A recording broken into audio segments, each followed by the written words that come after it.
takut dengan gagal bayar ataupun telat bayar di pinjaman online, takut dipenjara lah. Sebenarnya gini nih Mas, Boleh diceritakan Bang? yang saya kasih tahu aja. Yang penting itu mental kita harus kuat. Kalau masalah memang di telepon, sebenarnya sih itu memang ya mau gimana lagi, karena nama pinjaman online itu kan ya kita nggak bisa tetap muka langsung, nggak bisa tanda tangan, otomatis kan pakai telepon. Kalau nggak telepon kan ke email, kalau nggak ke email ke WA gitu. Sebenarnya kalau misalkan memang OJK, kita yang dari OJK itu nggak bisa semua kontak, paling ya data yang memang yang dimasukin di situ gitu, misalkan teman atau kerabat, ya itu aja sih. Yang lain kita misalkan memang ada yang itu, yang lain nggak bisa. Terkecuali dulu pernah saya di Dana Bagus seperti itu, sebenarnya khawatir juga sih, makanya banyak yang memang konsumen ngerti kita sebuah data ya itu udah otomatis lunas sebenarnya. Ya kirimin aja screenshotan, sebenarnya masih nggak usah repot. Kalau ternyata memang di orang lain, misalkan ya teman kita ternyata ini data kamu nih ada ke saya, ini nanyain, screenshot aja, screenshotin. Nah nanti tinggal kirimin ke ke kontak center yang memang misalkan data bagus atau apalah, kirimin ke situ, ya udah itu udah pasti dianggap lunas. Itu udah anggap lunas. Itu cara terakhir kita sebenarnya kayak gitu. Kalau misalkan ada lagi nih tiba-tiba kayak gini, siapin uangnya, kalau nggak saya lagi sekarang datang ke rumah, ini saya sekarang lagi menuju, itu bohong. Cuma gertakan kan emang ya mempunyai ya karakternya emang gitu, harus ada gertakan kan, cuma gitu ya. Iya betul. Debt collector. Itu foto yang lama kita juga kita tinggal cari di YouTube, di Google aja, misalkan daerah mereka di mana nih, misalkan lagi di Banyumas, cari aja kota Banyumas jalannya, kita lagi di sini, padahal mau siapa yang mau ke sana? Kan nggak banyak, memang desa itu nggak, Jabodetabek sih banyaknya. Kalau untuk Jabodetabek ya. Iya. Abangnya udah lama itu jadi debt collector? Oh udah lama banget, saya udah sampai konsumen saya disuguhin sama golok juga pernah. Lama banget. Baik manisnya, cuman saya risetnya yang dari ilegal tuh, aduh ngeri banget. Ini yang terutama juga memang ya, keselamatan saya juga sih sebenarnya. Kasihan juga lah gitu. Gak seberapa, cuman wah jadi kasihan. Sebenarnya sih kita mah nggak ngelihat, kalau misalkan pinjamannya dari 1 juta ke atas, nah baru kita kejar. Kalau 1 juta ke bawah malah itu repot sampai kalau misalkan sampai mau pengadilan gini nggak mau. Ada itu habis uang kitanya juga. Lah iya kan, habis bang duit, nggak mudah kan ngurus ke pengadilan juga. Nggak mungkin nggak mungkin. Nggak ada kan. Sekarang kita ada cara lain Mas. Sebenarnya kita ada cara lain sebagai debt collector. Kan suka ada nih yang WA-in dari pagi sampai sore. Sebenarnya itu anak-anak SMEA lah, anak-anak PKL sebenarnya itu. Anak magang lah ya, magang jadi debt collector gitu. Suruh WA kayak gitu. Nah, bukan belum ke debt collector. Collection. Misalkan mereka mereka memang ternyata beberapa kali nggak ada, sebulan nih baru nanti pindah lagi, ada bagiannya juga gitu sistem. Nah kalau ke sistem kan bisa ke email segala macam. Kalau misalkan sistem memang nggak ada, baru kita dialihkan ke debt collector. Itu juga mikir lagi, nggak langsung ke sana, cuma sama ditakut-takutin kayak gini nih kalau kita ya. Misalkan saya akan cepat data, kalau enggak nanti gini-gini. Jadi kita tuh nyari memang data ke saudara siapa. Jadi hitung-hitung saudaranya di sana, saudaranya kan merasa ketakutan nih. Ini hutang, misalkan hutang si A nih, saudara saya si A nih, jadi nanyanya ke saya gitu. Otomatis saya yang nanyain yang nagih. Nah kita tuh pengennya seperti itu. Jadi bukan kita yang nagih, saudaranya juga. Oke bang, ini kalau misalkan saya upload di YouTube gitu gimana ini, saya tanya-tanya. Kalau misalkan memang cuma suaranya aja maksudnya. Oh boleh, nggak masalah. Nggak masalah kan kalau cuma suaranya ini. Ini nggak apa-apa. Kalau misalkan memang pengen jelas nih, saya kasih tahu teman-teman semua, itu bagus loh, ada solusi utang Berdiri namanya. Itu memang benar. Di YouTube nggak ada solusi utang ya. Itu sama juga dia udah memang udah kesal banget sama namanya pinjaman online. Jadi kita tuh sebenarnya gini ya, banyak orang yang memang mentalnya keganggu nih, ada yang sampai bunuh diri atau apalah gara-gara pinjaman kayak gini. Sebenarnya nggak usah kayak gitu. Ya kalau bisa sih yang namanya utang harus dibayar. Iya, memang kan yang namanya hutang memang harus dibayar. Tuh, cuman kalau misalkan mau bayar pun kitanya daripada nanti riba. Ini aja sebenarnya bisa sih, bisa. Saya mau bayar, tapi saya yang dimakan sama saya. Misalkan minjem 2 juta, 2 juta aja. Pokoknya gitu ya maksudnya. Bayar pokoknya ya. Udah, transferin aja, transferin. Udah aja, nggak usah yang lain-lain. Ngakuin aja, udah. Itu. Bos yang lain-lain, kalau misalkan memang ternyata kita mampunya, saya mampunya tinggal gini aja, saya mau bayar pinjaman saya yang 2 juta, tapi saya mampunya untuk cicil sebulan misalkan 500.000 4 kali. Ya udah bisa gini-gini, ya nggak apa-apa, biarin dia bilang nggak bisa juga. Kalau misalkan kitanya ya memang berpikir untuk berusaha atau gimana gitu. Balik lagi ke diri masing-masing lah, ya bayar aja, ya gitu. Pokoknya jangan sampai berpikir gini aja, jangan sampai berpikir kita tuh aduh dalam keseharian kita malam nggak bisa tidur, bangun tidur malah lebih parah mikirin utang gitu. Hidup mau dimanain, gak akan lama itu tuh mau bawa apa gitu. Udah abaikan aja gitu. Makanya saya bilang tadi di atas, kalau memang kebutuhan kita memang tidak cukup, kita masih bisa pinjol, ya sudah kepinjol, ambil dulu aja. Gitu. Kalau misalkan memang kita mampu untuk bayar, ya bayar. Tapi kitanya harus kuat mental dulu. Kalau nggak kuat mental mah jangan. Karena kan kebanyakan yang telat bayar atau galbay itu kan mentalnya kan pada kena, takut didatangi debt collector, takut diteror kan seperti itu. Nah, takut nanti kontaknya dihubungi. Tapi kan untuk yang aplikasi pinjaman online OJK kan harusnya nggak memiliki akses ke kontak ya? Nggak ada. Ya, nggak ada ya. Nggak bisa, itu nggak bisa. Nggak ada. Nggak ada. Itu ada beberapa, untuk bulan kemarin aja itu ada 135 yang memang udah masuk OJK itu udah ditutup sama OJK-nya. Ditutup karena memang ada beberapa yang masih nakal dan di dalamnya tuh masih beranak tau nggak? Kayak koperasi lagi kalau kita misalkan buka nih kayak aplikasi yang lain, misalkan kita nggak di ACC, di dalamnya ada lagi gitu ya. Karena di dalamnya tuh jadi 7 hari. Itu yang kalau dari OJK itu harus minimal 3 bulan. Oke, jadi ini abangnya mantan dari debt collector aplikasi apa saja, Bang? Kalau saya sih sebenarnya yang pertama itu dan bagus, terus dari pinjaman sekejap. Sekejap kita tuh sekarang udah nggak ada di Play Store. Tapi masih bisa untuk ngambil di Chrome, Google, terakhir di Kredivo. 7 lah, 7 aplikasi saya. Kalau aku laku saya enggak. Aku itu memang ya seperti Kredivo juga. Tapi memang sih caranya pun mereka sopan lah sama gitu ya. Karena memang udah OJK sangat berhati-hati juga. Kalau pokoknya yang memang rajin tuh aku laku, Kredivo itu rajin. Kalau kita memang udah nggak bayar. Tapi selama memang 90 hari kalau memang kita nggak bisa, ya sudah. Dan lagi berarti orang ini udah nggak bisa. Tapi ya nggak mau ya data kita diserahin nanti ke sana gitu. Oke, jadi biasanya abang sebagai mantan, ini kan sebagai mantan debt collector ya. Nah, biasanya ketika telat membayar itu didatangi debt collector itu setelah berapa minggu atau berapa bulan, Bang? Atau berapa hari? Kalau misalkan memang, jadi gini, untuk yang di mana nih, Kredivo? Kredivo aja ya? Ya, di Kredivo juga nggak apa-apa. Kalau di aplikasi lain kan ilegal mah beda lagi. Ilegal memang sebulan juga datang.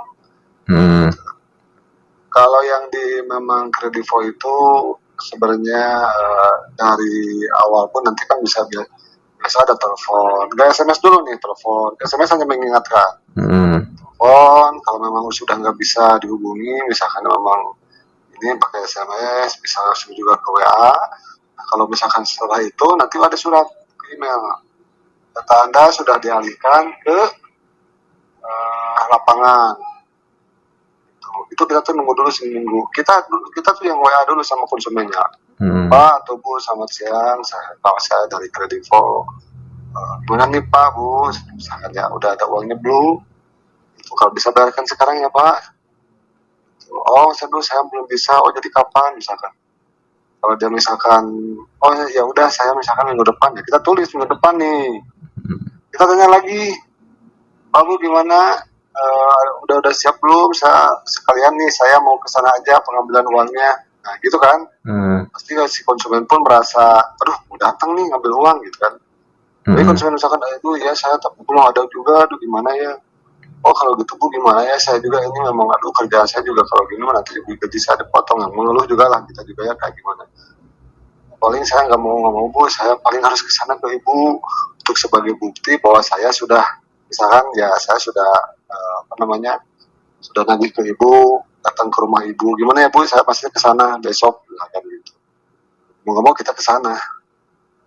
Ya kalau kita ngomong udah ke sana dengan udah ada waktu kan pasti si ibunya juga setidaknya nyiapin uang lah. Oh nanti besok ada yang kesini nih daripada gimana. Tapi kalau misalkan memang imbasnya memang nggak ada si ibu ya kita foto bareng sama dia. Yang penting kita ada laporan ke kantor gitu.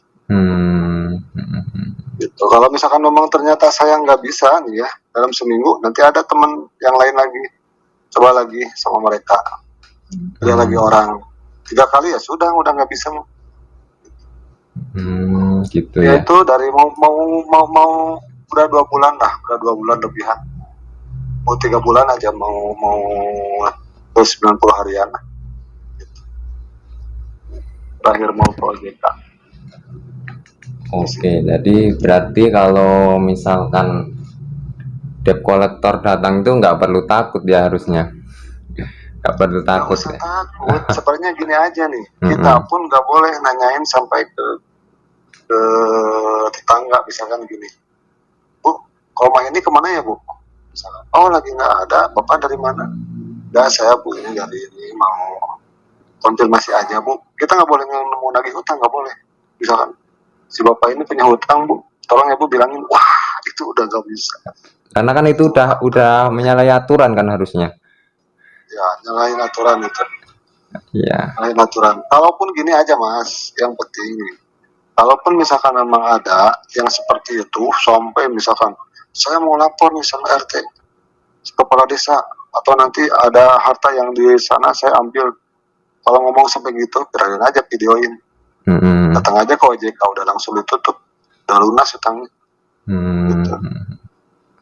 Akhirnya yang disalahin dikeluarin. Saya dulu pernah kayak gitu, makanya dari sekejap saya dikeluarin. Karena memang saya awalnya kasar kayak gitu. Karena memang ada yang melapor ke OJK. Kita juga sangat hati-hati sebenarnya gitu untuk masalah itu. Intinya sih mental pasti kena, tapi ya sebenarnya sih kalau di penjara kan takut ada yang tanya juga gimana kalau di penjara, kan sesuai dengan undang-undang kan nggak ada ya, nggak bisa ya. Nggak bisa, nggak ada. Ada yang sampai kayak gitu. Pikir lagi kita juga mau utangnya berapa sampai kayak gitu, wah repot. Paling ya mau nggak mau ya paling ya diserahin OJK aja sih. Ya mungkin dia asalnya nggak bisa ngambil uang, nggak bisa pinjaman kemana-mana, itu aja sih. Jadi kesimpulannya gini ya Bang, misalkan ada yang telat bayar ataupun gagal bayar nggak bisa bayar, misalkan lewat dari 90 hari berarti hutang dianggap lunas tetapi masuk blacklist OJK, masuk BI checking ya, daftar hitam ya. Betul. Oke. Yang gini aja sih untuk mental ya, sebenarnya kan si konsumen mentalnya kena. Kalau misalkan nggak mau memang kena mentalnya, ya kalau mau ada telepon ya sudah jangan diangkat, WA jangan dibalas, hapus aja, kecuali kalau kita memang udah siap ada uang ya baru kita nego. Oke. Kalau misalkan memang sangat benar-benar terus terpengaruh ya sudah ganti aja nomornya, udah tenang, urusan beres. Saya lagi nggak usah takut misalkan sebar data gimana, enggak lah. Sekarang apalagi sangat hati-hati, jangan takut aja sih. Yang sebenarnya yang ya apa ya yang dikhawatirkan ya itu sih mental pasti. Mental. Kalau udah kena udah. Itu aja sih paling. Oke, tapi mungkin itu aja dulu ya, saya mau asar dulu nih. Oke, baik Mas. Terima kasih ya Mas untuk infonya. Ini saya izin upload ke YouTube ya, semoga bisa mengedukasi banyak orang. Nama YouTube-nya apa nanti tulisin aja ya. Oke, siap Bang. Terima kasih. Assalamualaikum. Ayo, siap. Waalaikumsalam warahmatullahi. Oke, jadi seperti itu ya teman untuk perbincangan saya dengan mantan debt collector. Sebagaimana untuk kesimpulannya, buat teman-teman yang mungkin telat membayar atau gagal bayar, tidak bisa membayar di aplikasi pinjaman online manapun, kalian itu tidak perlu takut teman-teman. Ya, jadi kalian tidak perlu takut. Yang terpenting kalian itu tahu aturannya seperti apa, sebagaimana telah diatur ya dalam Undang-Undang Nomor 39 Tahun 1999, Pasal 19 Ayat 2, sebagaimana telah diatur, tidak seorang pun atas putusan pengadilan boleh dipidana penjara atau kurungan berdasarkan atas alasan ketidakmampuan memenuhi suatu kewajiban dalam perjanjian. Nah, jadi kalian itu tidak akan bisa dipenjara karena tidak mampu atau belum mampu membayar hutang, teman-teman. Jadi seperti itu. Nah, sesuai dengan aturan OJK, sebenarnya ketika sudah melewati 90 hari itu konsumen tidak boleh dikejar-kejar ya, tidak boleh dikejar-kejar, dan itu sudah dianggap lunas hutangnya. Nah, tetapi kalian akan masuk ke SLIK OJK, kalian masuk daftar hitam BI Checking, kalian tidak akan bisa pinjam lagi di platform manapun. Tetapi yang namanya hutang harus dibayar ya, teman-teman.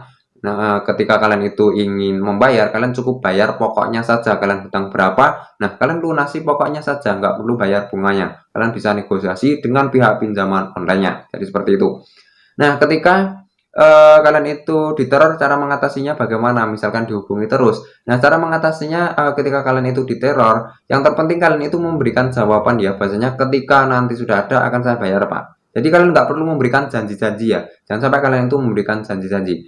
Nah, cukup memberikan jawaban dan kalian itu jangan langsung menghilang. Yang terpenting kalian sudah memberikan jawaban. Ketika masih meneror terus, kalian bisa matikan handphone ataupun ganti nomor. Nah, misalkan debt collector datang ke rumah bagaimana? Nah, misalkan debt collector itu datang ke rumah, kalian nggak perlu takut juga, teman-teman. Yang terpenting kalian tahu aturannya seperti apa. Yang pertama, kalian bisa tanyakan surat tugasnya, identitasnya.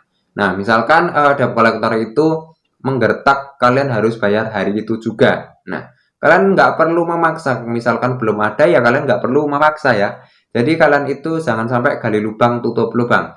Misalkan belum ada ya jawab saja, untuk saat ini belum bisa membayar, nanti kalau sudah ada akan saya bayar, seperti itu. Nah, misalkan kalian itu ingin melunasi pokoknya saja hutangnya, ingin melunasi hutangnya, kalian bayar pokoknya saja ya, nggak perlu bayar bunganya, kalian bisa negosiasi.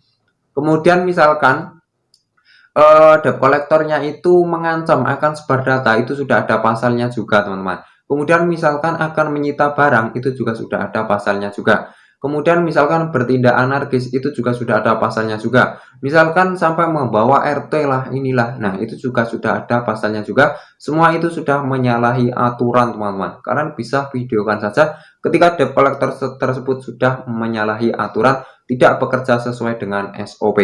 Jadi seperti itu. Nah, untuk teman-teman yang saat ini masih mempunyai pinjaman ya, masih mempunyai pinjaman, semoga kalian selalu diberikan kesehatan dan dilancarkan rezekinya, segera terbebas hutangnya, dan kalian segera menjauhlah dari pinjaman yang berbunga ya, teman-teman. Jadi kalian menjauhlah dari pinjaman online maupun pinjaman offline yang berbunga. Lebih baik kalian itu pinjam ke saudara yang tanpa bunga. Oke, jadi untuk video kali ini cukup sekian ya. Semoga bisa bermanfaat. Kurang lebihnya mohon maaf. Terima kasih. Wassalamualaikum warahmatullahi wabarakatuh.